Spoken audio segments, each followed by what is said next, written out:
নমস্কাৰ। মই আজি বাংলাদেশৰ যিবিলাক ঘটনা আপোনালোকে জানেই, বাংলাদেশৰ পৰিস্থিতি আজি কি ভয়ংকৰ ৰূপ লৈছে, এই পৰিস্থিতিৰ ওপৰত কিছু কথা ক'বলৈ লৈছোঁ। তো বাংলাদেশত আজি ইমান বেয়া পৰিস্থিতি কিয়? প্ৰধানমন্ত্ৰীয়ে আজি কিয় এনেকৈ পলাই আহিব লগা হৈছে ভাৰতলৈ? কি হৈছে বাংলাদেশত? কোন সেই ভাইৰেল গাৰ্ল যাৰ চৰ্চা আজি খুব জনপ্ৰিয় হৈ উঠিছে? তো আহকচোন এই বাংলাদেশৰ ওপৰত কিছু কথা আমি জানি লওঁ। বাংলাদেশত বৰ্তমান এতিয়া অন্তৰ্বৰ্তীকালীন চৰকাৰ গঠন কৰা হৈছে। অৰ্থনীতিবিদ মহম্মদ ইউনিছৰ নেতৃত্ব গঠন হোৱা চৰকাৰে শান্তি প্ৰতিষ্ঠাৰ চেষ্টা কৰিলেও শান্ত হোৱা নাই কিন্তু বাংলাদেশ। আৱামী লীগৰ নেতা কৰ্মীৰ নিধনযজ্ঞ চলিয়ে আছে। ধৰ্মীয় সংখ্যালঘুৰ ওপৰত নিৰ্যাতন চলোৱাৰ অভিযোগত উত্তাল হৈছে ৰাজপথ। এনে সময়তে বিতাড়িত প্ৰধানমন্ত্ৰী শ্বেখ হাছিনাৰ পুত্ৰ সাজিব ৱাজেদ জয়ে আৱামী লীগৰ প্ৰেৰণা হিচাপে অৱতীৰ্ণ হোৱাৰ চেষ্টা কৰিছে। ৱাজেদ জয়ে মন্তব্য কৰিছে, মাতৃ শ্বেখ হাছিনাই পদত্যাগ কৰা নাই।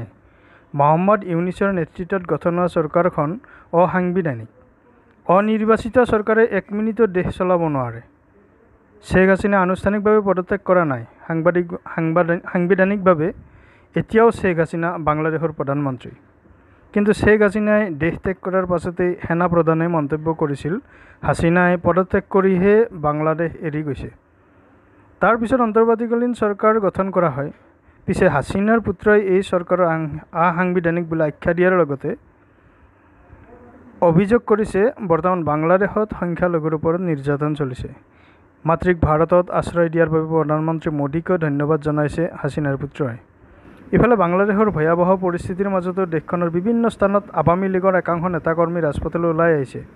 গোপালগঞ্জৰ কটালীপাৰাত আৱামী লীগ আৰু সহযোগী দলৰ এক বিশাল সমাৱেশ অনুষ্ঠিত হৈছে। শ্বেখ হাছিনাক পুনৰ দেশলৈ ঘূৰাই অনাৰ দাবী উঠিল এই সমাৱেশতে। সমবেত সকলোৱে হাছিনাক ঘূৰাই অনাৰ বাবে শপতো ল'লে।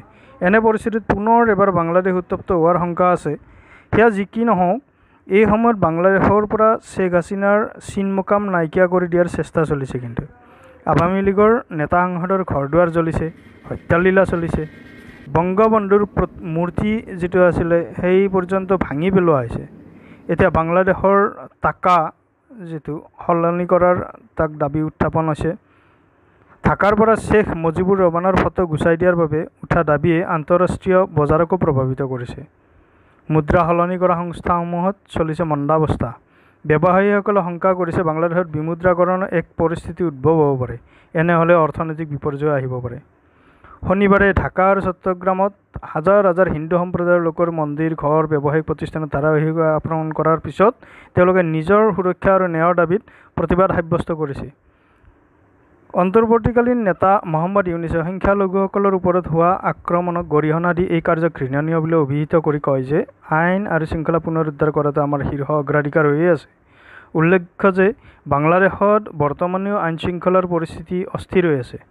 শ্বেখ হাছিনাই প্ৰধানমন্ত্ৰী পদৰ পৰা পদত্যাগ কৰি ভাৰতলৈ পলায়ন কৰাৰ পিছত দেশখনে কেইবাটাও হিন্দু মন্দিৰ, ঘৰ, ব্যৱসায়িক প্ৰতিষ্ঠান ভাঙি পেলোৱাৰ লগতে কমেও বহুকেইজন হিন্দু নেতাক হত্যা কৰিছে।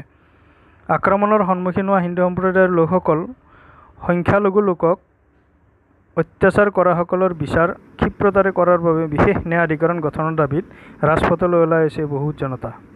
লগতে সংখ্যালঘুৰ বাবে সংসদীয় আসনৰ 10% আবণ্টন আৰু সংখ্যালঘু সুৰক্ষা আইন প্ৰণয়নৰ বাবেও অনুৰোধ জনাইছে তেওঁলোকে।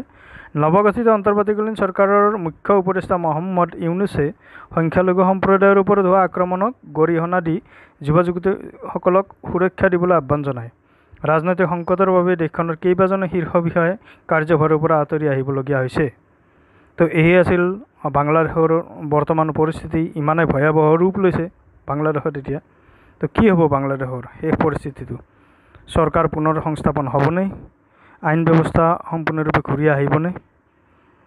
বাংলাদেশৰ জনতাক সুৰক্ষিত ৰাখিব পাৰিবনে?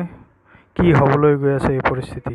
বাপৰে, ভাবিলেই এটা বেলেগ ধৰণৰ অনুভূতি হয়। দুখ লাগে বাংলাদেশৰ দৰে এটুকুৰা ঠাইত এনেকুৱা এক অশান্তিকৰ পৰিস্থিতি বিৰাজমান কৰিছে। চাৰিওফালে জুই জ্বলিছে।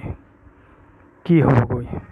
আহকচোন আজি আমি এই বাংলাদেশৰ পৰা সেই ছোৱালীজনী ভাইৰেল গাৰ্ল বুলি যাক কোৱা হয় তেওঁৰ সুৰেৰে তেওঁৰ মুখেৰে শুনো বাংলাদেশৰ কথাখিনি। সুযোগ পেলি চালিয়ে যাচ্ছ হিন্দুৰ